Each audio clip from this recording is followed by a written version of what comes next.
Welcome back into the Rounding Third podcast. I'm Nick. We got Sean and Harrison. How we doing tonight, boys? Evening, boys.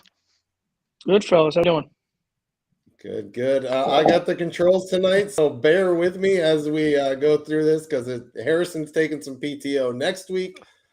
So just bear with us. But if there's ever a time to pray, it's tonight. that is for sure. We'll be fine. We'll be fine. We'll be good. Before we get started, just like us on Facebook. You can subscribe on YouTube, get our videos there. And we interact with everybody all week with our posts about, things like right now. Like we're going to go right into leading off with Fernando Tatis accidentally taking PEDs and then just saying, I'm going to do the suspension anyways. I was going to appeal it, but now I'm not because, I accidentally took them. We talked a little bit before you hopped on, Harrison, and we were talking about like the dirt bike incident like earlier this year where you break the wrist. Like you hand a 20-year-old $350 million. Yep. You're gonna have decisions like this. But yeah. Did you see our good friend Jonathan Papelbon chime in on it? I did see that today. What did he say? So Jonathan Papelbon's approach was his quote was, "I'll tell you right now, if I was pitching, every single time I face that dude, I'm drilling him. I don't care if I'm bringing in a run and losing the game." That is such a hardo thing to say for a guy that doesn't pitch anymore. Like wicked. Like that's like everyone knows that's not true. I know. That's just not an accurate thing that he would do. So that's just him being a hardo. But at the same time, like good for Jonathan Papelbon getting his name back out there after a bunch of years where people forgot about him. Well, it might be an accurate thing for him to do because he probably has zero control now and probably just naturally happened. This is the same guy who fought his teammate Bryce Harper in the dugout. So let's, and lost. It's just, I think it's who he is. He's got he's that crazy hardo, teammate. I mean, true, but thing. I'll give him credit. In the sense that he's always been that. So he's not, one outside of his character. So yeah. No, that I read that quote and I just laughed, going, "Yep, that's Papelbon for sure." Yeah, right. I mean, the Padres had to know this was happening even before the news was released, right? I mean, they wouldn't have made such a push for Soto maybe if they didn't. Like they had to have had. It wasn't like it was just like, boom, he took drugs. You know what I mean? Like he popped the pills and then 5 minutes was suspended. Like I feel like the Padres had to have known something was coming down. Probably. Or going down, whatever. Yeah, I mean that. Probably. I do think that does kind of connect with the push that they made for Juan Soto. I mean, we'll see what happens. We'll see how effective and how much they push to sign him, to keep him long term. I think that'll give us a better inclination. But I think you're right. I mean, they probably knew something. How early did they know? I don't know. But they probably knew something was coming. So what I find this interesting. Stat I saw. Oh, go ahead. Oh, go ahead. You might have the same stat as I do, Nick. The 46% of games played since he signed the contract. Mm-hmm. Yep, that's exactly where I was going. Finish it off. So what was it? Fernando Tatis, since his contract extension, has only played 46% of the games, and that's not counting his 80-game suspension. Like, it's a lot of money for a guy to play a quarter of your games since you signed the contract. And the other stat I saw similar to that was with the suspension included, in his first 4 seasons, he will only have played in 50% of possible games the first 4 seasons of his career.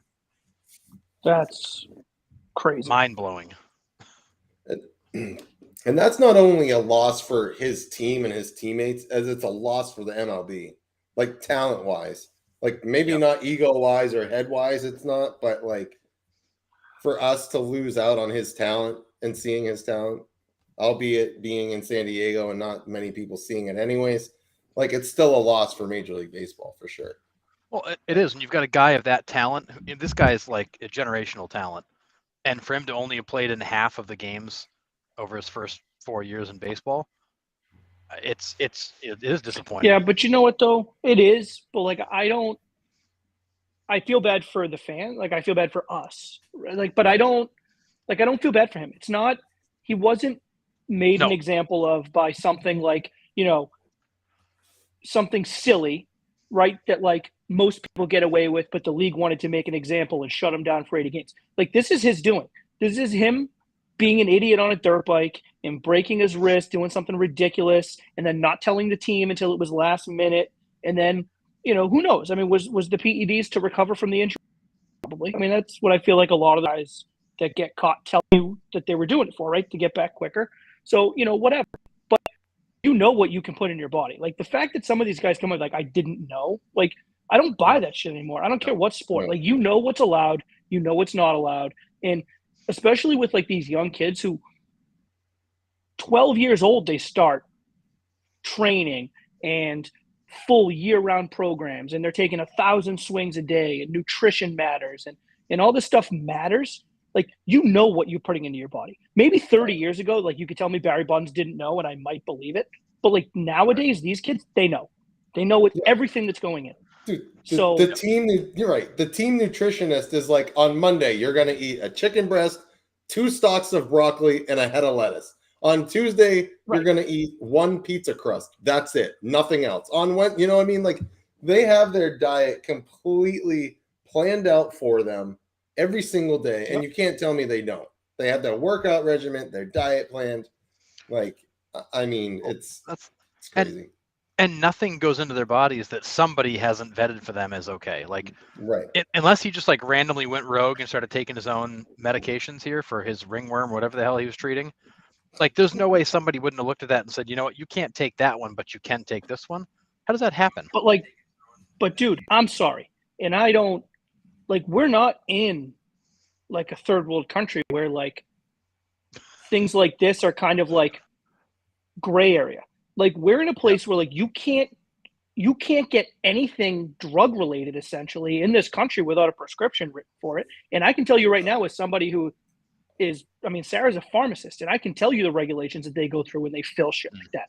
Like, there's no way it was accidentally the wrong thing, or he accidentally picked up the wrong prescription. There's no way. There is 0% chance that happened. Did you see the meme I posted on the page? It was Machado yelling at Tatis, and he goes, "Locherman is only $10 at Walmart." Yeah. Actually, you know what? I did see that on Twitter. Yeah. Yeah. Oh my god! Like, so awesome. I mean, so good. Yeah. I mean, you're right, man. Like, these guys know exactly what they're doing at this point. And if they don't, like you said, they have 3 people around them that are like, dude, don't eat that. Dude, don't put that in your mouth. Like, don't put that in your ass. Like, I don't know. It's just dumb decision after dumb decision, and it's just too bad. Yeah. But, yeah, it's a pattern with him now. Like, this is not the first time he's done something stupid. Yeah. Well, speaking of stupid, Chris Sale yeets off his bicycle. I mean, I get it. He was probably doing cardio. I mean, I hope, I guess, to get back, stay in shape, whatever. Falls off his bike, breaks his wrist. I mean, at what point are teams going to put clauses in contracts being like, dude, if you get hurt off the field for a non-related thing, I mean, these guys are investments. Like, but riding a bike, like, that's way different than what Tatis did. Okay, stationary bike. I know. Lower the risk. Like, I mean, these people have like, and I don't know what the scenario was, but like, these are human beings. Like, they're husbands and fathers. I mean, this guy can. I mean, you can't tell these guys they can't go on a bike ride with their kids. Like, it's a bike. I mean, dude, I know some of the most uncoordinated people in the world that can ride a bike. It's just a freak accident. Like, it just happened. Like, that's way different than doing what Tatis did on like a dirt bike and doing all these things that teams are specifically telling you to stay away from. Yeah. Like, stay away from being an asshole is essentially what they're saying. Like, who knows? Sale might have been just going for a nice bike ride with his kid, and like he hits a patch of sand and skids off. And I mean, who knows? I mean, it's a freak thing. Like, I get it. Yeah, the way Chaim Bloom and then trainer Brad Pearson described it, Bloom's quote was, Chris had actually just finished up his throwing at Boston College.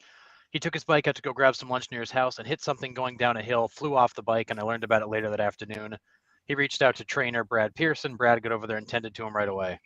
So he grabbed his bike, went down a hill, probably hit a friggin' rock, who knows, something in the street, manhole cover, and launched himself and broke his wrist. So it's it's a freak accident. It's kind of a silly thing, but it's one of those things where sort of wrapping these guys in bubble wrap. How do you protect them from stuff like that? And I don't know that you can. And I don't know. We had a conversation going on about it when this first happened on Facebook, and these guys are under personal services employment contracts. Like, you can't tell them how to live their life off the field, but there's got to be some ways you can steer them away from dangerous activities like what Tatis did. But it's hard to say riding a bike is dangerous.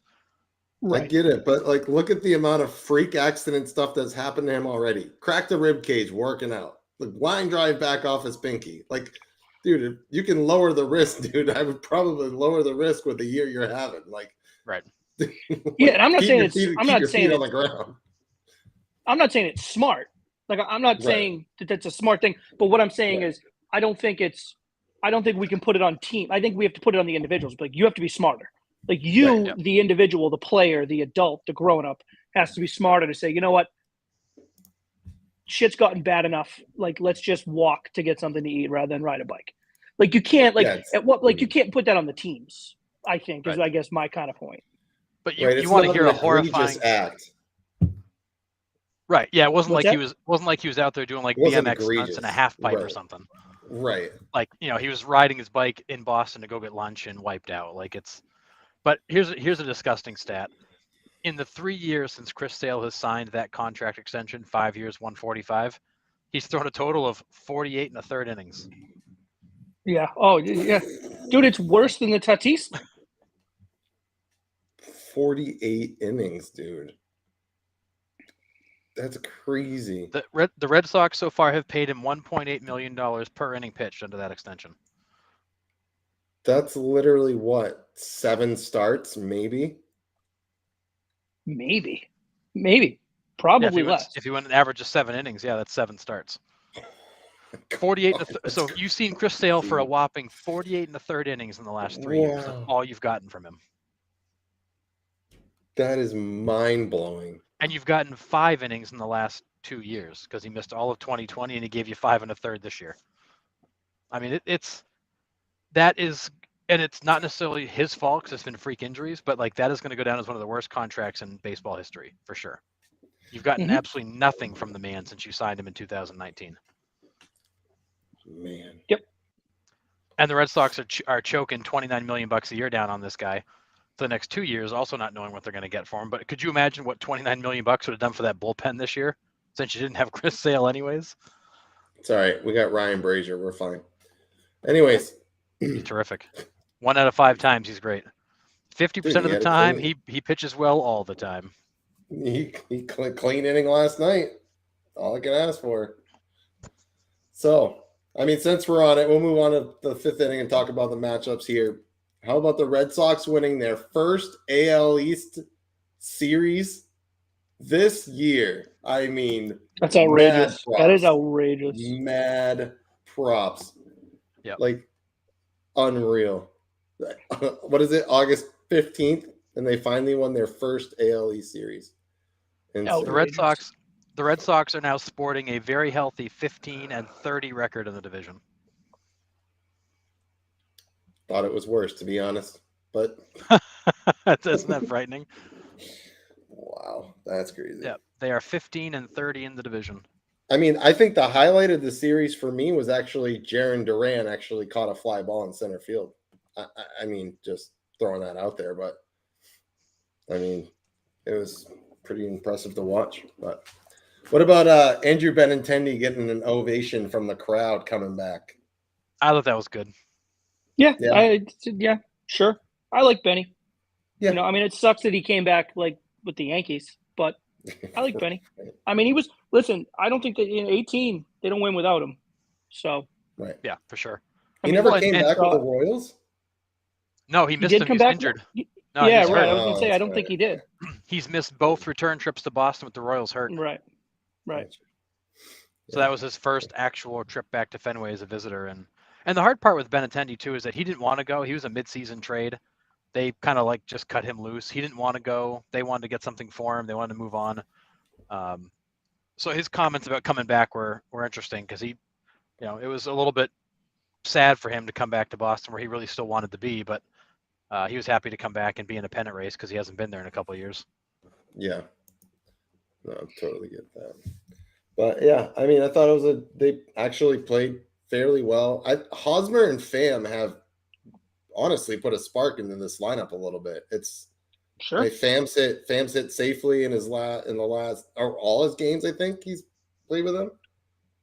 Yeah, it's crazy how, and like not to be sarcastic ass too much, but like it's crazy what happens when you put like major league talent on a major league roster, right? Like neither one of these guys are Hall of Famers, but they're big league ball players. Right. Like Yeah, Hosmer's right. a big league hitter. He's a Gold Glover, but he's a big league hitter. Tommy Pham's a big league hitter with some pop. I mean, and it's crazy what those guys can contribute to a big league club that actually is not a bad club. Like the Red Sox are not bad. Are they 90-win team? No. But are they like a 40-win team? No. Like they're not bad. I am very open about how much I like the manager. I like the coaching staff. I think the young players that they have, I love in Xander and Raffy, and you just put some big league talent around them and like they'll do fine. And I think Hosmer and Pham are definitely proof of that. Yeah, I think the Red Sox have got a whole rash of injuries. You got a bunch of guys that have underperformed. You got guys in, JD Martinez that are towards the end and kind of going. Verdugo's had an off season. You've gotten Zip out of Kike. He's been a ghost. You got, it's been a disappointing season. You've had a lot of guys that have underperformed. You've had a lot of guys that have missed time. You've got a lot of guys that are, maybe out of place. But what scares me is you look at this team, and the third leading home run hitter on the Red Sox team is Bobby Dahlbeck. Like that's where this team is at. Like you got Devers with 25 home runs. You got Trevor Story with 15. He's been hurt for what, a friggin' month. You got Dahlbeck with 11. And then you got Xander and JD with 9 each. Like those guys can't hit 9 home runs and have sub 50 RBI seasons right now. That, Xander Bogaerts 303 is the most disappointing 303 average you're going to see because he's had 0 pop. 0. And same with JD. Like it's just been a really weird season for some of these guys. And there's actually some rumblings that Bogaerts may end up not opting out after all because with the season he's had, they don't think he's going to get the 30 million plus deal he thinks is out there. And and there's rumblings that the Red Sox may actually try to trade Devers in the offseason. Like this team is kind of all over the place. And there's a really good article on ESPN a couple days ago. And the title of it is just, what the hell are they doing up there? Making sense of the Boston Red Sox in 2022 and beyond. Yeah. And that's the general consensus around the league. Other GMs looking at what they're doing, going, what the hell's happened to this team? Like they got a bunch of guys that have underperformed. You got a guy like Xander who's not worth what he thinks, and that's going to be a problem. You got a guy in Devers who's the future of the organization. You just traded Mookie Betts for what looks like a team-friendly deal he ended up getting in Los Angeles because $115 million of that contract's deferred 10 years out.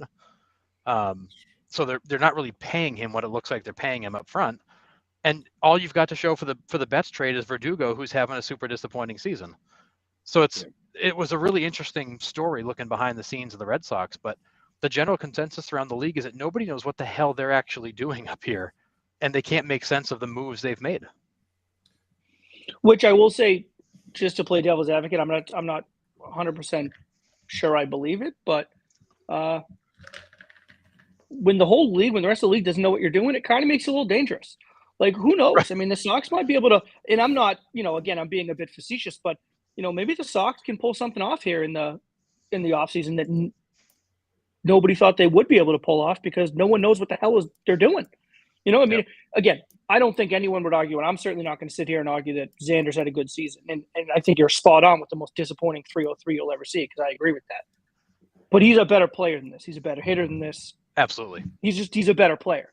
Is he worth the 300 and whatever million? I don't know. That could be argued. But if the Sox can find a way to keep him on a discount, like you're going to start seeing heads be like, well, how did they do that? Yeah, like, how did they keep him?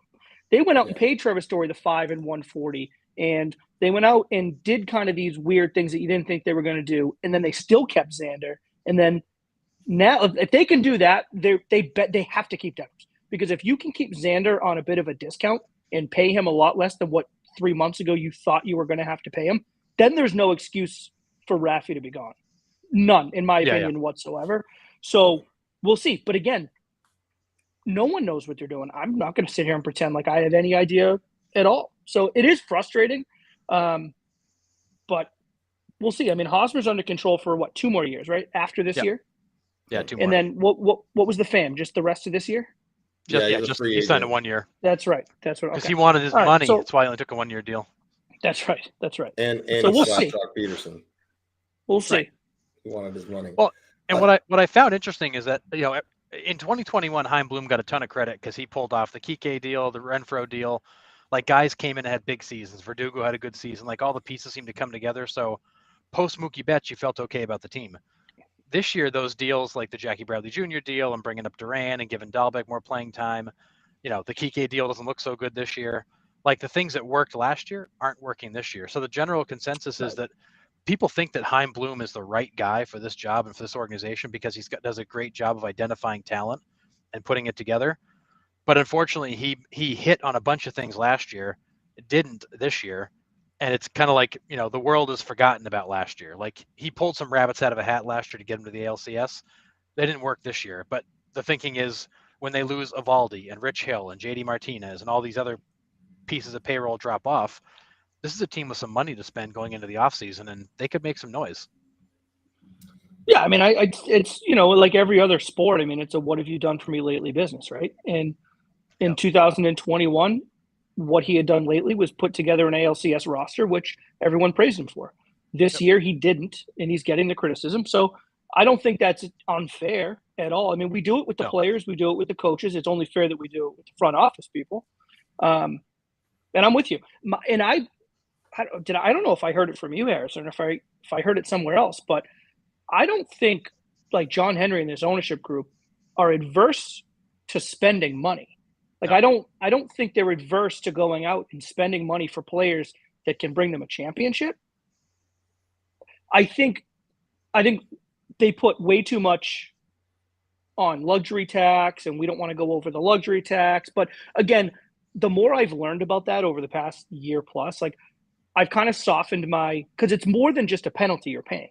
Like, if you go over 3 years in a row or whatever, you're losing draft picks. You're losing money on the international pool. Like, you're losing the ability to bring in players from the Dominican Republic and the Latin. So it's like, it's more than just money out of your pocket. So, you know, for them to take a year and reset after they way overachieved last year, like, I'm not entirely sure I disagree with that. I think the one thing that I did disagree with is if you're going to trade away a guy like Renfroe, for instance, Jackie can't be your third outfielder. Right. Like, Jackie's a fourth outfielder at best. So it's like, I'm not saying you have to replace Renfroe with Renfroe for the same amount of money, 1 for 1. I'm not saying that, but give me a serviceable outfielder. Yeah, right. Like, give me a serviceable third outfielder that can go and be somewhat at the plate. And then Jackie can go in late in the field, and, you know, we know what happens there. I just think that, like, that part of it was probably managed a bit wrong, but I don't necessarily disagree with the philosophy because the core of that 2011 team is there. I mean, 2021 team is there, right? So I don't know. I mean, if you take a year off and reset under the luxury, you know, maybe, like you said, the numbers that are coming off the books at the end of this year, maybe you ramp up the spending again in the offseason, you make another run at it in 2023. That's kind of the hope, I would think. Yeah, makes total sense. I love the argument. They're like, well, we're bringing in a Gold Glove center fielder, you know, we're giving up the bat, we're bringing in the Gold Glove. Okay, Renfroe should have won a Gold Glove last year, and you're giving up 25 home runs. You know, like that move definitely for me was like, I don't know why we just did that. And I don't think it was money. It was money, pure and simple. And I don't think they bought their own thing either, Nick. I mean, that was pissing on our heads and telling us it's raining. I mean, that was just them trying to spin something in the media. I mean, I don't think they believed that they were making a move betterment for the team. You know? No, I honestly think there was another move they wanted to make that they just weren't able to, or the player they identified didn't end up being available to them. And they got stuck opening the season with JBJ. But what I found interesting in this article is they talked about the track record of the ownership group and the fact that, John Henry is known for changing directions quickly. He did it with the Marlins. They spent like crazy, and then he cut the spending and fire sold the team in 97 to 98. They spent like crazy in 02 leading into 03 and then cut like crazy in 04. The team spent like crazy in 16, 17 to win in 18, and they cut like crazy at the back end of that. So, the general consensus is the thinking is the Red Sox are basically licking their wounds from the financial decisions of 17, 18. They're cutting all that dead weight at this point, and they're now going to go out in another round of spending to build up the next wave. But we'll see if they actually go out and do that, because they're going to have money to spend. They've got, other than Sale's big contract, you're going to have a lot of stuff that falls off, and you've still got Devers super inexpensively. Who knows what happens to Bogarts? You've got Story might be your highest paid player going into the offseason based on that roster construction. Yeah, I mean, if the numbers that we're expecting to fall off, I don't know how you don't make Devers a priority. Yep. Even with the Xander, we're not sure about Xander right now, and kind of we'll see. Devers has to be a priority. He has to be. I don't know how much I buy into open for. I mean, I guess you can say anyone's open to an anyone trade. Like, are we open to a Devers trade if we get Juan Soto and Mookie? Sure, yeah, I'll do that. You know what I mean? Like, never say we're never. Open to it. Yeah, I mean, you're open to it, but Never like say what? Never. Yeah. So I don't know. I really, I guess I don't want to believe it, so I'm not going to believe it until I have to believe it. But to me, that's got to be your number one priority, even over Xander. It's got to be Rafi.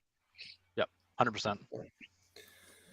All right, let's move on to the Field of Dreams game, where two of the best teams of the season square off. The Cubs and the Reds faced off in Iowa. Who picks that matchup? It was picked at the end of last year. It was pre-picked, and they want to do like the older franchises first. I think is what their idea is.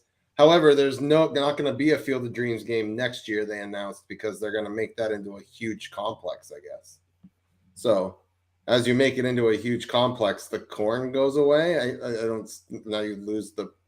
Anyways, I don't know, but I guess they're putting more fields in there. But I kind of like the whole nostalgia of it. I think it's really cool. The players seem to like it. The fans love it. I mean, and it's a way to bring baseball to a few states there in the middle that don't see anything. I mean, Sure. Yeah. Nebraska, Iowa. I mean, there's nothing else out there except for corns and cows, but it's kind of cool. But they opened up the fence, and the Griffies walk out to play catch, which was So pretty cool. Junior and senior. So Junior throws the ball to Senior. He drops it, picks it back up. But still, like, the moment was cool. And then they had other like parents and kids out there throwing. But yeah, I still get goosebumps like watching the players come out through the corn. I think it's kind of cool. Oh yeah. But, yeah, it's so cool. It's a cool event. I just wish they'd think of, maybe don't name the team so soon and pick somebody worth watching. Especially after the game. Yeah, the game wasn't great, and I mean, that's hard to do though, because I mean, I get a lay off the league on that though. I mean, you kind of have to do it. You have to name it early enough, because that's going to impact schedules. I mean, you can't have a team that's true. That's in the middle of a homestand or ends a homestand, and then they're going out west, and now they have to go, make a stop. Oh yeah. Well, they kind of have to, because they have to do that before they make the schedule. Right. That's why this year they picked the teams they picked, because they're both basically in driving distance to go there. They're right there. Yeah, right. So it was super easy for them, but it'd be nice to see them wait until they actually release the schedule, not identify the teams before that part, because you pick two dogs. See. I'm sorry. Yeah, I see what you're saying. Yeah, they named the teams like as soon as the season ended, and they didn't even make the schedule for the 6 weeks, where you already free agency hadn't even happened yet. Like, you didn't know these teams are going to be such dogs. Right. But but to your point, it's got to happen with the schedule, so you know where teams. I see what I thought you were saying. Wait till May and see which teams Jesus, are good. No, that'd be awesome. I can't do that. That'd be awesome. But, right. Yeah. But did you guys see the fact that Jonathan India got airlifted to a hospital after that game from that pitch he took in the knee? Or in He the Oh, calf. did no, get really? air. I knew he left the game. I didn't know he got airlifted. Yeah, so after the game, the swelling was so big they thought he had compartment syndrome. They actually airlifted him to a hospital Oh shit. because they were afraid that if they didn't address it immediately, he might lose the lower part of his leg. Right. And Yeah. Well, they had to, I mean, you get blood cut off. yeah, they had to bleed it out and actually open him up to check it out. Turns out he's okay, but he actually Oh, got Jesus. airlifted Damn. immediately after the game to a hospital. That's I didn't see crazy. that. How did Yeah, I he miss got hit. He got hit by a pitch, right? It was like lower Yeah, leg. he got drilled in the first inning, went back out, couldn't put any weight on it. By the end of the game, it had swelled up to the point like it was like a baseball coming off his leg. The trainers were like, if that's compartment syndrome, you're going to lose your leg. You got to go. So they Mhm. helicoptered him to a hospital. Jesus. Yeah, didn't know that. How did I miss that? I mean, it's a shame. I mean, he's on my fantasy team, which has been disappointing for me. But here's a guy coming off last season who's been nothing but injury riddled all friggin' season. Yeah, sophomore slump. Yeah, I mean, it's sad because like it hasn't even been like he hasn't performed. The guy just can't stay on the field. Yeah. I know we were talking about it a little bit, but Joey Votto mic'd up again. I love him. I mean, and the topics that they were covering was really cool. He was talking about how when he was a rookie, because they were talking about the progression of pitching and how like everybody now just throws 100+ with a devastating slider and they're like, how have you adjusted to it? And he goes, listen, like as I've grown up or like came into the league, like I faced pitchers like that. He's like, I faced Randy Johnson, I faced John Smoltz, like, you know, I faced all those guys. So like, it's not like I haven't seen that talent, but I mean, it just goes to show that like he was able to make an adjustment, and like now he's hitting 102 like all the time now. Like, everybody throws 100, but I mean, it was just kind of cool that like he's faced all those guys that we think about in like the late 90s, early 2000s, and the guy's like still playing. Like you don't realize he's been around that long. Yeah, his debut was in 2007. Yeah, I keep forgetting how long he's been around. And what I found interesting too is just yesterday he passed Larry Walker for most games played by a Canadian. That's cool. Oh, no kidding. Yeah, he just passed Larry Walker with 1,989. Walker's at 1,988, and then behind him are some blasts from the past. You've got Matt Stairs at 1,895. Yeah. I was gonna say, yeah. I loved his leg kick and his swing. That looked like a walrus up there. Russell Martin with 1,693 games played. Russell and Justin Martin. Morneau. I didn't know he was Canadian. I didn't. I knew realize Morneau. that I meant either. Russell Martin. Yeah, I had no idea Martin was Canadian. Canadian. That's cool. And he was in Toronto for a while too, wasn't he? It was. Yeah, it's kind of cool. But yeah, Votto is an absolute like gem in baseball. It's going to be a shame when he actually does retire from playing, but I hope the league finds a way to keep him engaged because the fans love him. He's such a great ambassador of the game. Yeah. I also saw. I mean, I watched the whole thing, and they had Gleyber Torres mic'd up in like the next inning after Votto, and Gleyber has a dive. They're talking to him in his ear, and Gleyber's talking and talking and talking. All of a sudden, there's a rocket hit to his glove side, and he misses it by a half a step. Now, the announcers were like, "Oh, I hope you didn't miss that because of me." And Gleyber's like, "No, I didn't. I don't think I would have gotten to it."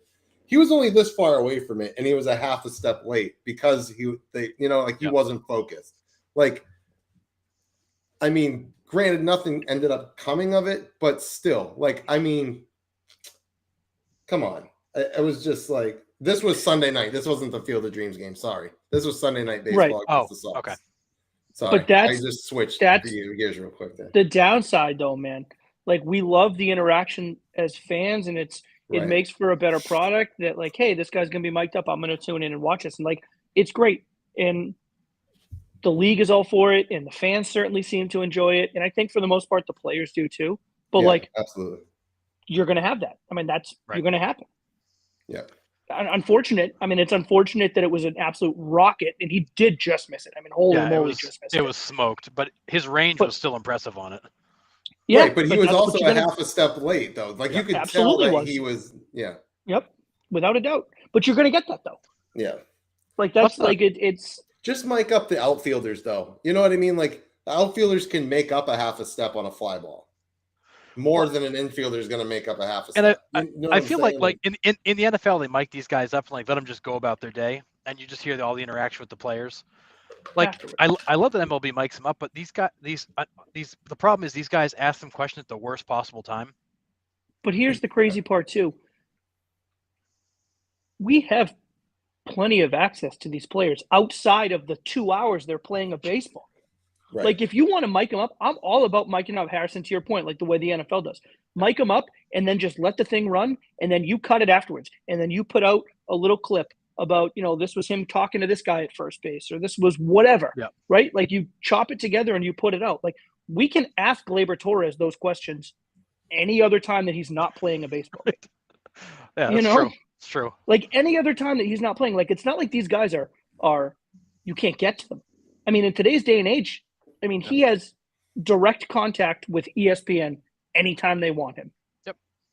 Like they need to ask him that question while he's in the middle of trying to focus on getting a ball that was hit 1,000 miles an hour, right? Yeah, they're in the clubhouse before and after every single game. Like every game, questions then. Every single inning, dude. They're like back in the dugout. It'd be so much fun to hear these guys. To your point, Sean, like when somebody's at first or second or third base, or if they are talking to the opposing players, hearing these guys in BP, hearing these guys talking in the dugout, like that's when you hear the really cool conversations about because you hear them talking game strategy or just shooting the shit with the guy that's standing there with them.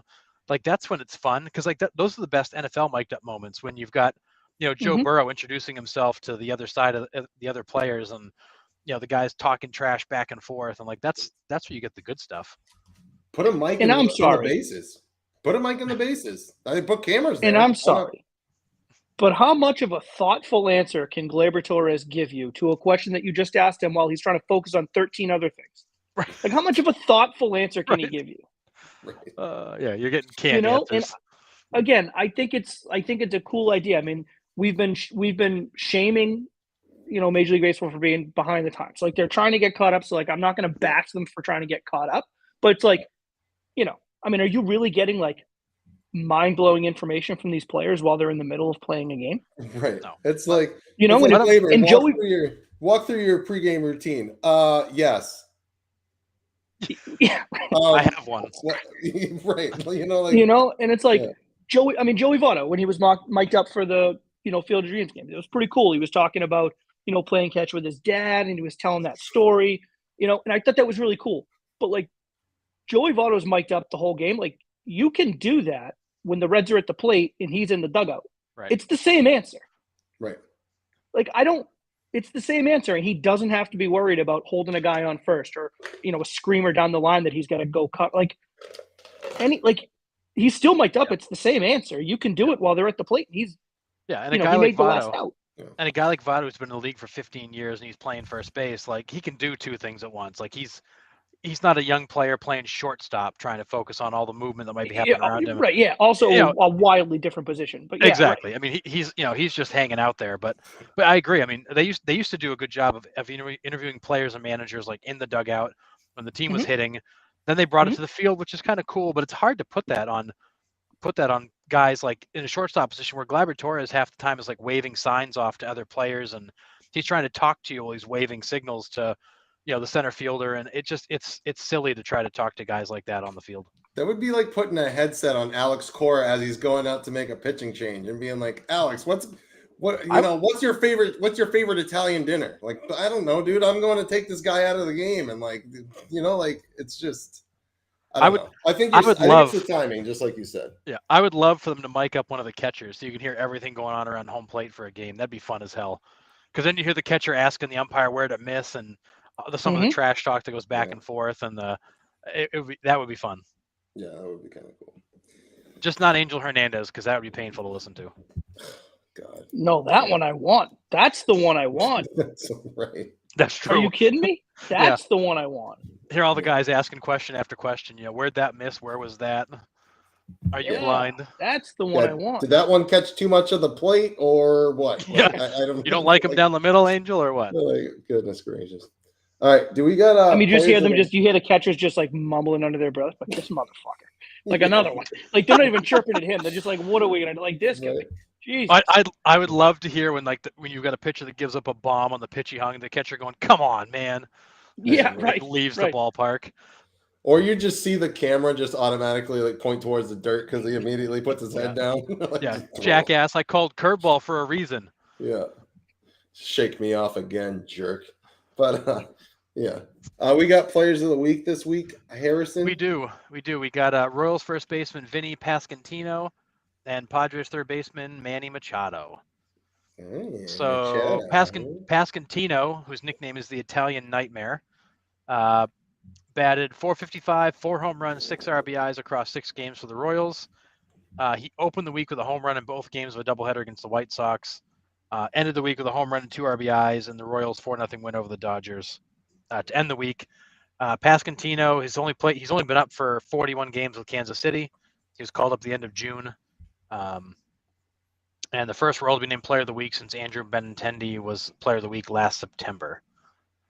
Oh, wow. And then Machado, he batted .429, 2 home runs, 10 RBIs, 7 runs, and 12 hits on the week. And a walk-off homer, right? Right, a huge walk-off home run. He had multiple hits in 5 of the 6 games he played, multiple RBIs in 4 of those 5 games. And then Tuesday, he mashed a 3-run walk-off home run in San Diego, 7-4 come from behind win over the Giants. Crazy. And this is actually Machado's 7th Player of the Week award in his career, 3rd time in San Diego. I mean, he's been having a pretty amazing year out there too. So yeah, and they quoted Bob Melvin. He said it feels like Manny's got a chance to be Player of the Week every week, because he's been so big for them. Yeah, because he's right. I mean, there's been a number of weeks where Manny Machado had a legitimate case. Yeah. But nice to see a young Royals player on that list, because that team's had very little to be excited about based on what they've done.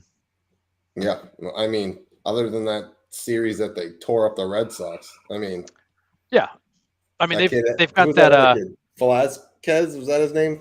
They hit the 3 bombs. He was the young, yeah, the catcher. I can't think of his name now, but Bobby Witt Jr.'s had kind of an off year for what they expected out of him. You've gotten good numbers out of that catcher. You've gotten good numbers out of Pasquantino, but you've got nothing out of Zach Greinke. That organization is going nowhere fast. Yeah. All right. Rounding third question. We didn't really have any responses to this one, but who wins the final playoff spot in each league?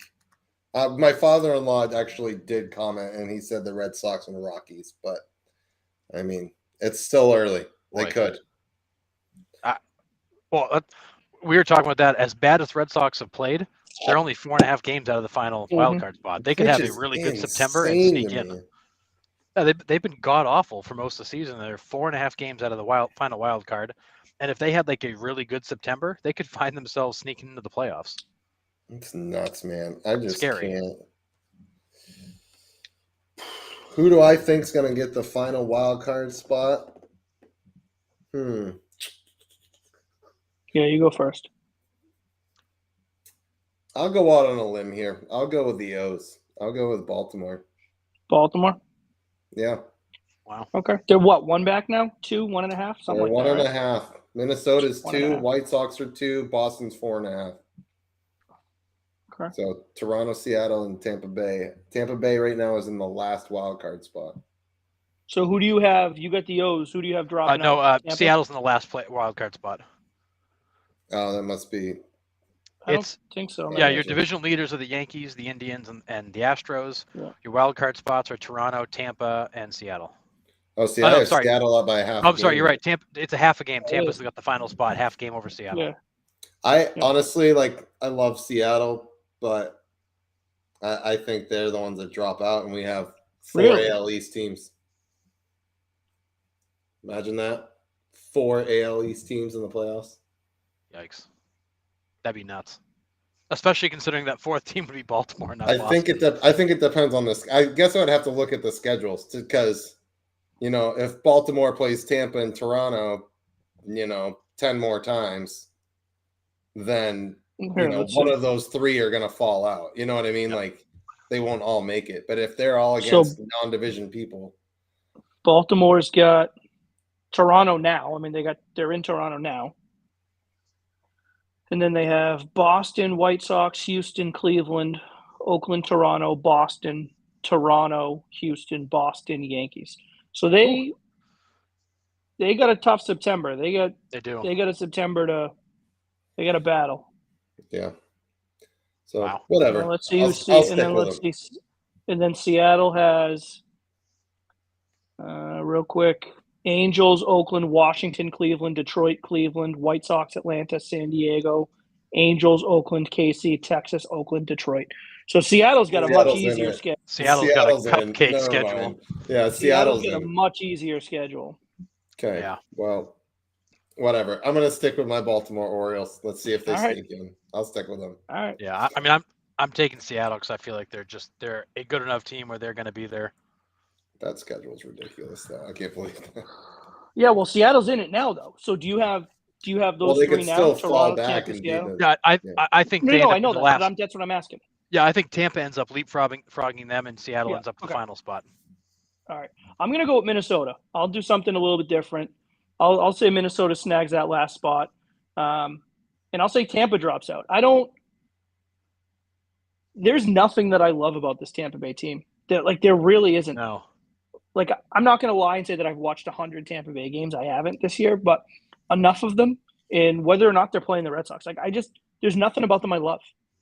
You know, the Rasmussen, or however you pronounce that kid last night, had the perfecto broken up in the ninth. And, he looked great. I mean, obviously, perfect game. I mean, obviously, he looked great. But there's just not one part of this team that I'm just like, oh, yeah, like you can rely on that come crunch time.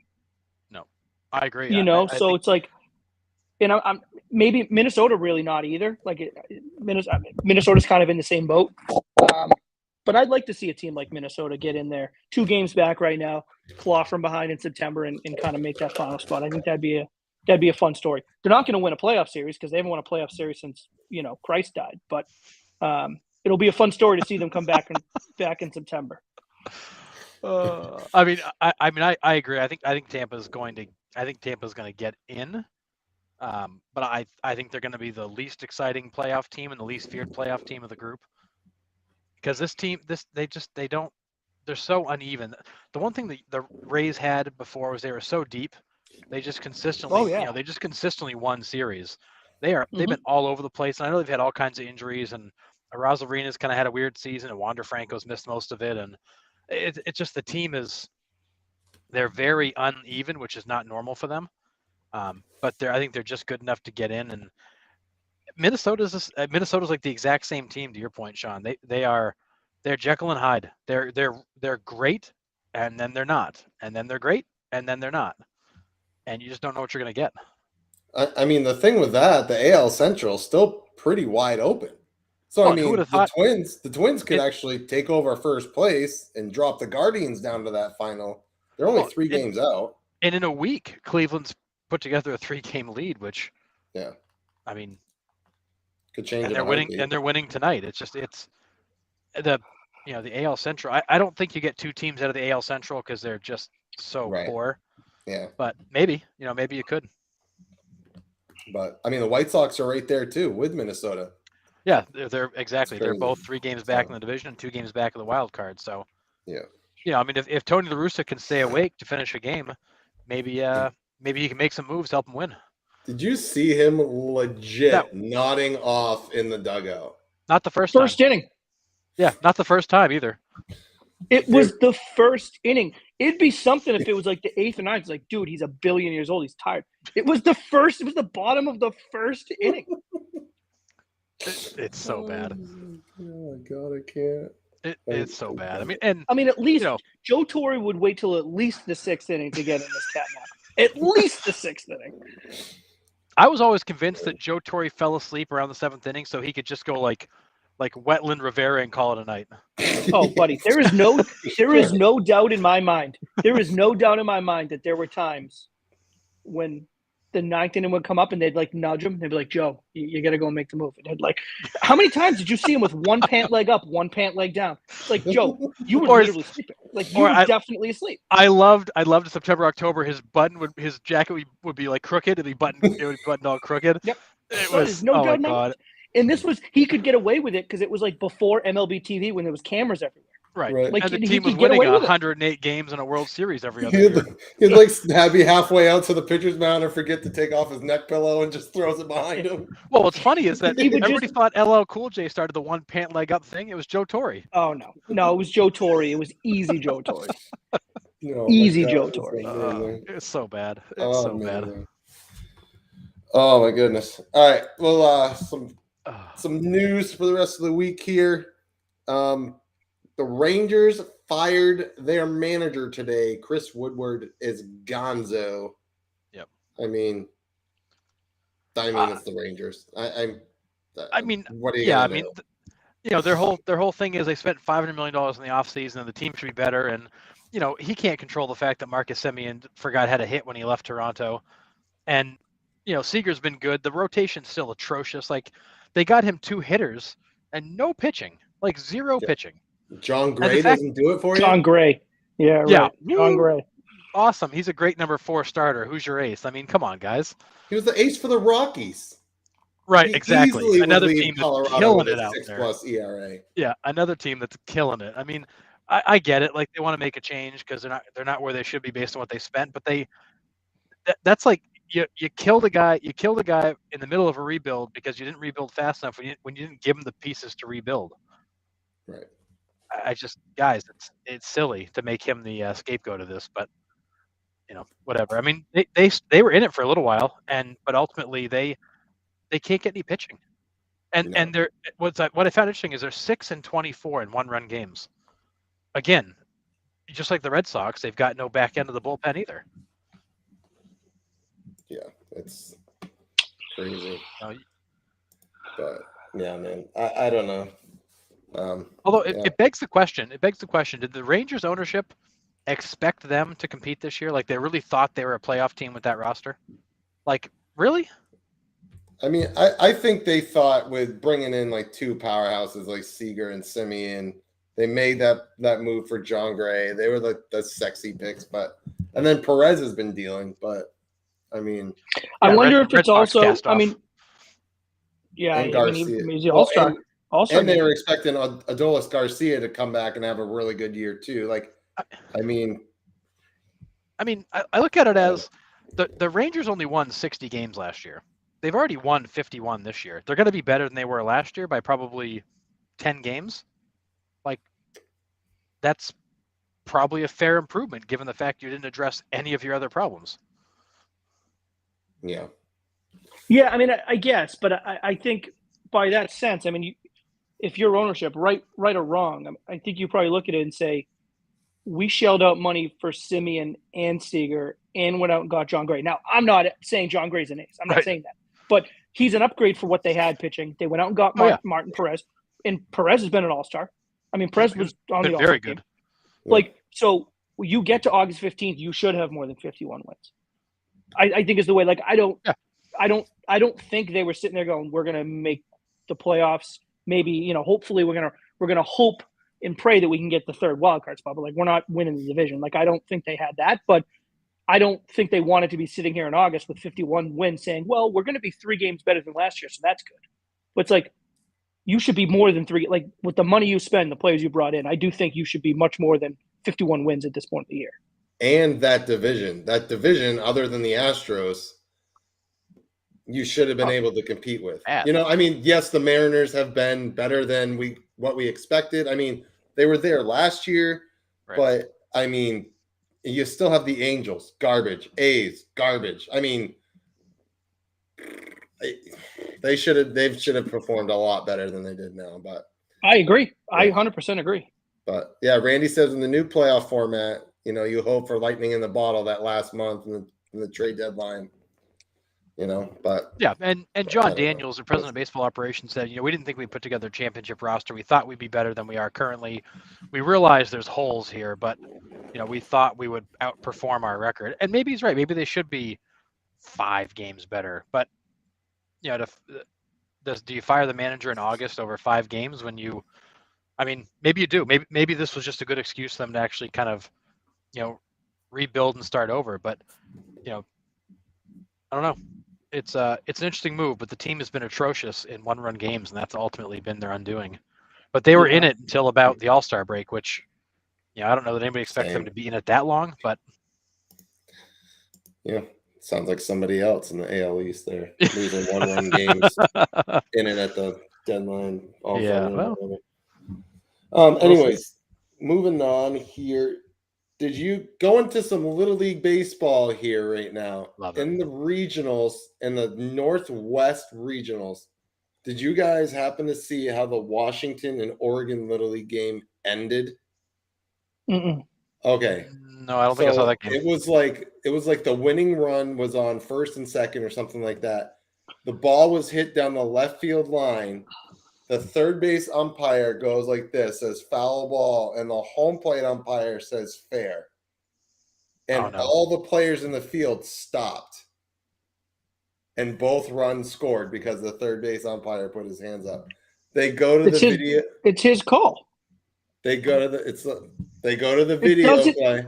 They go to the video replay, and the replay comes in that the ball was actually fair, and then the team walked off, and that was I'm to sure the ball- advance to the Little League World Series. I'm sure the ball was fair, but it's his call. It would be different if he called fair, the play ends, and then they go, actually, it was foul. He Right? called foul. The player stopped. That's not fair. Yeah. It's his call. Mm-hmm. Yeah, it was crazy. Yep. So they ended up ultimately calling it fair after the video review, and the team That's not walked right. off and went to Williamsport. So wait, the home plate That's not umpire right. called it fair? Yeah, I guess he Okay. pointed fair, and the third base umpire waved it off foul. So the And team it was in down third the spot- left field line. Yeah, It's the third base umpire's call. The home plate umpire has no business making a Right. call whatsoever. Yeah, I was gonna say the way it always worked when I played is that it was the home plate umpire's call until it got to the third base bag. Then it's the third Correct. base And umpire's then- call after that. yeah, Correct. This 100%. home plate ump has no business even He can't- making a call. And he Yeah. can't see it. He's got a runner coming by, a catcher standing up, and a third baseman in the way. yep. But they went to the video review, and they Wow. because the other Buddy. team Rough. just kept running and running and running. Yep. That's rough. That is Yeah, that was pretty rough. inexcusable. That I is agree. inexcusable. Yeah, couldn't believe it. It was unreal how to send those kids home like that. Wow. On a blow. that's You should have crushing. seen them. They were all around the pitchers now, waiting for the call, and then all of them on the field just collapsed over and just started it was insane. But Did you guys catch the game where the kid got hit in the head with a pitch? yeah, And then actually walked over and comforted the pitcher who was losing it because he hit the kid in the head. yeah, I thought that was a cool moment. And there's been Yeah, there's right. been some absolutely ridiculous diving catches in this Little League run. yeah. I mean, I love watching it, man. It's so cool. I actually prefer watching this to MLB. I mean, I love watching these Yeah. kids go out there and play like It's- crazy. It's so cool because I'll spend a week or 2 weeks watching Little League baseball, and then I go back to the MLB and I'm like, whoa, this is weird. What am I watching? It's crazy. It's that's such a long throw. But Yeah, and I mean, these kids are, they're emotional, they're crazy, they're energetic, it's fun to watch them and see that. See these kids who actually just genuinely care about the game and they're not worried about a contract or what the newspaper is going to say tomorrow, or these kids are just playing out there because they love to. I never had more fun than in Little League. yeah, I mean, I miss those days for sure. I mean, back when I was the hometown hero, but I don't think those days existed, Nick. yeah, you're right. I don't think those days have gone away, Nick. That's fair. Okay, Damn right. I'm still the hometown hero. Love it. I got you, Nick. Yeah, you had to Thanks, move buddy. away for everybody to really appreciate you. Yeah, until we go to summer camp, but we won't talk about that ball that hasn't landed. That ball hasn't landed yet. No, that ball was tanked. Anyway, Did, so Ball was hammered. So did anybody here ever make a run actually into the regional tournament or no? No, we never. None of our teams did. My younger cousin. So shit. I think it was Tommy's second year on the Big Diamond. So it wasn't Williamsport, but they did it. It's the junior Like the- junior league World Series or whatever. Yeah, exactly. But I don't remember where the actual World Series was held. Actually, maybe it was Michigan. But they played a regional championship thing down in Jersey. I remember we all drove down and watched, and they won. And then they either played 1 or 2 games in Michigan and then got eliminated. But I can't remember if that was the Williamsport equivalent or one step short of it. I couldn't remember. So But that I was do pretty have, cool. yeah, That was pretty neat. I do have an old camper that I had at Rec, Owen Sprague. He actually Mhm. is umpiring out there right now. Oh, cool. So Oh no yeah, shit! In Williamsport? he's not in Williamsport, but he's at the Oh. junior league World Series. Oh, gotcha. So he's on like that next diamond up where it's like I think 70 or 75-foot base pass. I think it's like that in between, like Yeah, the intermediate, whatever. But yeah, great umpire. He's been doing it since he was like 12 or 13, and like he's now That's awesome. mid 20s, mid to late 20s. So like it's pretty awesome to see him. He goes out a lot, but I can't wait to see him in the pros. It's gonna be awesome. But That's so cool. really hope he gets there at some point. But that's cool. Injury note before we leave: Tim Anderson, torn ligament in his hand. He's done. Oh. And then Whatever. What a season. yeah. So I mean, we were talking about the White Sox possibly making a run. Doubtful. not without him. No. Yeah, for no, they're sure. done. I mean, I mean, done. unless he comes back, but a torn ligament in your hand, I don't think you're coming. I don't back. think so. Yeah. No. I don't think so, Tim. No. But this was a stat that I said to Sean that earlier before we got on. Bryson Stott from the Phillies is the first player in Max Scherzer's career to ever reach base 4 times in a single game. Think about that. No one has ever reached base 4 times against Max Scherzer until this kid did it. Stupid. Like, I mean, and how long has Scherzer been around? He's been around forever too. Like, Just a little bit. I mean, And pitched a lot of innings, faced a Right. lot of batters. Like that's crazy, man. That is impressive. yeah. That is impressive. Yeah. You want to. So another interesting stat, somewhat injury related. So the Los Angeles Dodgers currently have the best statistical pitching staff in baseball. Mhm. But listen to the players they don't have. Walker Buehler hasn't pitched since June 10th. Tommy Kershaw's John. missed. Have you Yeah, heard right. that? Clay- They're no, I thinking didn't. Tommy But They're that's thinking sad. Tommy Kershaw. John with him. Kershaw's missed over a month of the season. Blake Trinan hasn't pitched since the middle of April. Daniel Hudson hasn't pitched since June. Gratterall hasn't pitched in over a month. Craig Kimbrell has only thrown a clean inning in 8 of his 41 outings. The Dodgers are on track to win more than 112 games with a sub-3 ERA as a staff. And they haven't had half of the guys that were on their opening day roster, Crazy. including the Cy Young favorite Walker Buehler. Right. You're the only team in baseball that averages. Well, I shouldn't say averages. Has a team ERA of a staff ERA of under 3 and averages more than 5 runs a game. Yep. So they, on average, they beat you by barely needing a closer to register a save. Like they beat you by 3 runs every game on average. Yep. Like Yeah. that's crazy. Yeah, that's why Craig Kimbrell can be so scary out there and still have a bunch of saves because he doesn't have to be good to get the save. He Right. just has to be good enough to not give up 3 runs. Unreal. You look at the Red Sox. Every save opportunity is a friggin' 1-run game. The Dodgers, they're always up by 2 or 3 runs. Like Craig Kimbrell's just out there going through the motions to finish the game off. Whatever. Gets the job done. Jesus. Mm-hmm. Goodness. Can I just ask why the hell does Ryan Brazier lead the team in appearances? Buddy, 'Cause you he's got to got a get rubber off arm. this Brazier I can't- thing, I man. can't- You got to I get can't. off it. You got to get can't. off it. How? He's the worst pitcher in the bullpen. The worst. Who's worse than him? I mean, the players aren't here anymore, but guys like Robles and I mean, they were worse in there. I mean, Barnes. You want to see Barnes late in the game? No. I don't know. Is he still on the team? Well, he was pitching a week ago. I'm not sure if he's still around now, but they I keep. don't think I've seen him pitch once. I don't know why he's still around, but Right. he is sporadically. Yeah. I don't know. I don't know who else you use in high leverage situations other than Whitlock, right? I mean, but he's your closer. Well, But I that's think thing. the problem is now too, though. He's got no like, options. Yeah, he's got no options, and Whitlock is not.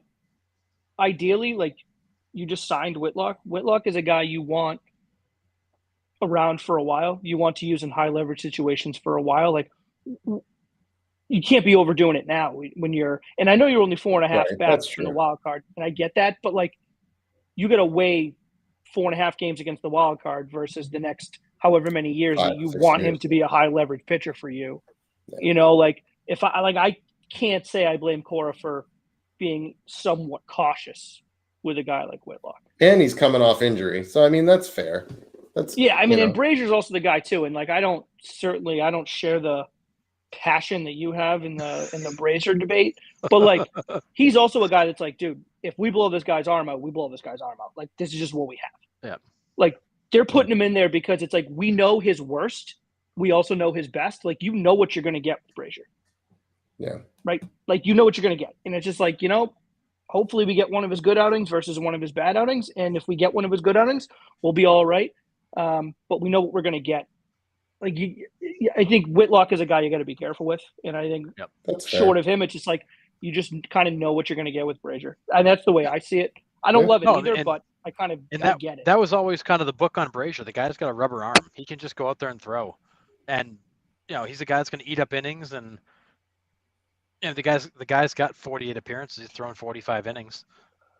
His ERA is terrible. His WHIP's only 1.31. His WHIP really isn't that bad. The problem is when he gives up runs, he gives them up in bunches. But the problem with Brazier, which I've been saying, like, and again, I'm not a big Ryan Brazier advocate. You got to give him a clean inning. He is abysmal with runners on base. He's awful. He is the worst pitcher in the league when he comes in with runners on base. He is so bad. But when he has a clean inning, he's serviceable. Serviceable. And I know that's not saying much, but he's serviceable. Yes. But when you give up like a single, a double, a 2-run single, the crowd's going crazy. Cora comes out and Brazier's coming out of the pen. I turn the TV off because I'm like, this guy is going to give up a 3-run bomb. Like he is terrible with guys on base. Yeah. But a clean inning, he's serviceable. So that's just my thing with him. Just give him a clean inning, and I'll battle through it. It's fair. I think the reason Cora likes Brazier is that he doesn't walk anybody. The guy's got 9 walks in 45 innings. He's got second fewest number of walks out of anybody in the bullpen. He's going to make you hit the ball. He's going to make you put it in play. That's and what I think Cora, I think Cora would take his chance with a guy who's going to make them put it in play than a guy who's going to walk them loaded. Right, and that was that's kind of what you know what you're going to get with him. He's going to put the ball in the strike zone, and they're either going to hit the bad pitches or he's going to throw a lot of good pitches that they're not going to hit, and that's what you're going to get. And you hope that he just misses a lot of bats. Is kind of the hope. Yeah. And he's got good stuff. He does have swing and miss stuff when it's on. He just he likes to throw strikes, and his location isn't right, he's going to get tagged. Well, because it's middle. I mean, because he's living in the strike zone. Middle. Yeah, I mean, there was a stretch that every time he came into like Sean's point, where it's just like, dude, can you just throw lefty? I think you'd have a better chance of getting hitters out, because it was like everything was just middle. Like, but I remember. I mean, I was sitting like late May, early June, and I'm scrolling through them. I think Lou Merlone was the one that tweeted it, that I was like, you know what? He's spot on. I think Lou, I mean, I'm not going to pretend that I noticed it, but Lou was the one who's like, he is awful with guys on base. Yep. Yeah. Like when he comes in with guys on base, it is a guaranteed run, at least minimum 1 run. And it was like a fact, like at least 1 run. But when he does, like, if you look at those splits, I don't know if Baseball Reference has splits with runners on versus clean innings. Like his clean inning numbers are fine. They're not going to blow you away, but they're fine. Like it's for a guy that's going to eat up a couple innings, he's fine. Well, when he's not walking people, he's not giving people free passes. Like that's half the battle right there. Like there's nothing worse than a relief pitcher coming in and being like, "Yep, 4 straight. Oh, 8 straight. Now it's first and second. Right. No outs. No. Well, that's that's Robles. I mean, it's like, dude, holy moly, guy. Yeah. But, yeah. No, I mean, I agree. I think that inherited runners are tough for a lot of pitchers. Brazier's never been good with them. I was trying to find the stats on it. They don't publish it in a way that you can easily find it. But the guy throws strikes, he pounds the strike zone, doesn't give up a lot of walks, but he's going to give up hits, and and he gives them up in bunches. But like a couple nights ago, he had a clean 1-2-3 inning. A couple nights before that, he came in with a runner on first and absolutely imploded. He doesn't pitch well out of the stretch. He doesn't pitch well with runners on base.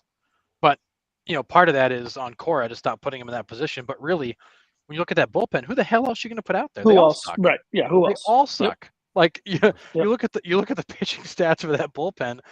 Who are you going to put out there? Sawamura? You're going to put out who are you going to put out there? Yeah. No, I agree. I mean, it's fair. It's almost Brazier, just like a running joke at this point for me, where it's Brazier just like, can take the beating, so they keep putting him out there. It's like Yankees game last night. Like I'm just like not Ryan Brazier. Like just But I mean, I get it. No, I mean, and the Whitlock point that you made, Sean, is completely fair. Like you don't want to blow him out in a season where, there's low chances of making the playoffs. And yeah, I totally get it.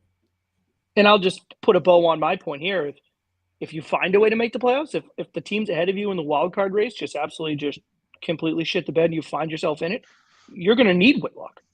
Yep. Oh, Yeah. 1,000%. Right. So it's like, that's when like those are the bonus innings. Those are just like, all right, well now we're going to ride the guy for, a couple of weeks, but like I'm not riding him for a couple of weeks in August. Like if we make it there, great. We'll reevaluate. But like I'm not running him out there every night in hopes that the teams in front of us are going to implode.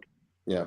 Like Have we're we just, heard- we signed this guy to a deal. We need him for the next few years. That's Is the guy you got to worry Paxton- about his availability for next year. You blow Ryan Brazier's arm out, you just go find another Ryan Brazier. Exactly. 100%. Is Paxton coming back at all this year or no? Have we heard? I mean, a timetable on him? I think it would have been, but I think we would have had some concrete updates by now. Because he was out. We signed him knowing he needed Tommy John, correct? Yeah, and then like earlier in the year, I heard like something about like beginning of August, but obviously that's come and gone, and we haven't really had updates. So Yeah. I feel like no. But let me see.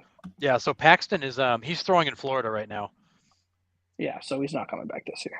So Yeah. he's throwing simulated games. The radar gun, his velocity's back up in the mid 90s, and they're not rushing him back, knowing that No this need team's to. not going anywhere. They may consider bringing him up in September for a couple of starts to get him some game action, but they signed him to a 1-year deal with that 1-year option because if he looked healthy, they were going to exercise the option and keep him for next year. Which It's a team option. Yes, I believe it's a team option. Which So makes sense because Chris Sale will come back for what, another 5 1/3 innings next year. So we're going to he'll need be a back for lefty. 36 hours and then gone again. But Yeah. but yeah, so their thinking all along was that if you got anything out of him this year, great. But you really signed him to a 1-year with a 1-year because you really wanted that second year if he proved to be healthy. Fair. Yeah, I just hadn't, like Sean said, I hadn't heard anything on him either. So just wondering. But there's a guy you paid $10 million to this year, knowing he wouldn't play, hoping to have him secured for next year. Yeah. Man, I wish someone would pay me $10 million to go get my knees fixed. I don't hate that though. Like I don't hate that idea. We talked about it in the offseason. 10 This is a rich club problem. Like I'm going to secure this guy so nobody else can have him. $10 million in Major League Baseball is short money, and you're going to pay short money. And if he doesn't rehab well and he doesn't look good, then you just terminate it. You don't pick up the option, and it's $10 million. See ya. Like that. I don't dislike that move. And again, we're not in a position where James Paxton coming up now, forcing James Paxton back for August 19th. Yeah. Well, it's not that it doesn't. I mean, it helps you because he's better than what you have, but like, it's not worth the risk of him relapsing in a sense. I don't know if that's the right word, but you know what I mean, right? Like it doesn't thank you. Yeah. Like that. It doesn't, it's not worth the risk. So whatever, man. September rolls around, you give him 1 or 2 starts in the month of September, and then, hey, rest up and strengthen up for next year. Yeah, so it's a 1-year, $10 million contract with a team option for 23 at the same $10 million. Option, so yeah, good. so if they like what they see at the end of the year, they'll exercise that option. He'll be around for next year, which I will expect. Yeah. So basically, the Red Sox put him on a paid rehab assignment to build up for 23. Don't hate it. But all indications are he looks good, and they're working him back slowly. Good. But at his prime. I mean, that guy was 15-6 with a 3.80 ERA, pitching in New York and Seattle. Like he was a legitimate left-hander. Yeah, he's a good pitcher. He's a good pitcher for sure. If he's right. Yeah. Anything? Oh, I didn't bring it up last week, but thought the Angels, since I have the hat on, they hit 7 home runs in one game and lost. Yeah. They hit 7 solo shots and lost the game. It was the first time that's happened since, I don't know, 1642 or something like that. I'm pretty sure it was also, not only did they lose, I'm pretty sure it was also they hit 7 home runs and never led the game. I'm pretty sure they never led that game. It's insane, dude. You hit 7 bombs. So totally random. You never led. Yeah. Like you didn't even lead 1-0. Like you hit 7 home runs and you never even held a lead in the game. No, it's embarrassing. Crazy. So interesting. MLB just released the playoff schedule an hour ago, And the World Series, as it's scheduled right now, Game 7 would be played on November 5th, which will be the latest finish to a season ever. Even since 9/11? That's what they're saying. That wrapped up on November 2nd. Was the latest finish they've had so far. November 5th would now be the finish if there's a Game 7. Oh, because they had to push it back from the start of the season, Yep. right? Is that because of the? Well, we'll have a new well, Mr. that November. you've got to deal with the extra playoff team, and you've got to deal with the. Oh, right. So that that the playoffs start on October 7th and end on November 5th. So you've got basically a full month of playoffs now. If it goes 7. If it goes 7, right? Right. So we'll have a new Mr. November. Derek Jeter will be off the Mr. November title. Shucks. But all right. Anything else? No, I'm good. Now it's starting to see some playoff races shape up, so it should be Yeah. should be fun to see. All right. So Harrison, you're taking PTO next week. It'll just be me and Sean on the show next week. Yes, sir. yeah. You guys will kill it. All righty. Sounds good. So thanks for watching, guys, tonight. Just like, subscribe, share our podcast, subscribe on YouTube. And like we said, we release memes, articles, whatever. Just comment on everything you can, and we'll comment back, and we enjoy the interaction. So we will see you. Damn right. We will see you next Monday at 8 p.m. Shop, Wicked Shop. All right, boys. All right. See ya, boys. See ya. Have a good week.